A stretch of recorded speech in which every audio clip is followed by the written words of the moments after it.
आपके बारे में तासुर ये है कि इस्टेब्लिशमेंट की भी टीम बन के खेल रहे हैं। आप कैसे ये सवाल कर सकते हैं? सारे आपने सवाल किए हैं। वो एस्टेब्लिशमेंट की बी टीम जो थी वो अभी भी जेल में अंदर बैठे हुए हैं, और जब वो बी टीम की हामी भरेंगे वो बाहर आ जाएंगे। हमारी कोई ताल्लुक नहीं है एस्टेब्लिशमेंट से। फिर लोग कहते हैं ये चाबी से चलते हैं।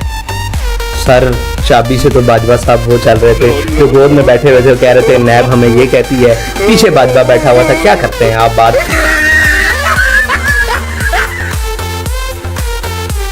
इमरान खान साहब को क्या पैगाम देंगे? वो उनके लिए नहीं है, उनके कारकुनों के लिए। वो क्या है sir?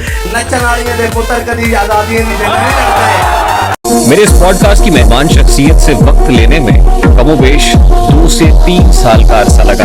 Thank you very much for taking some time out to be पहुंची क्या पहुंची, वो पहुंचे तक ना पहुंची। आई एम श्योर कि हम वहां पहुंच सकेंगे जहां पहुंचना चाहते हो और आपको पहुंचाना चाहते हैं। आप यहाँ तक पहुंच गए हैं तो इंशाल्लाह वहां तक भी पहुंचेंगे।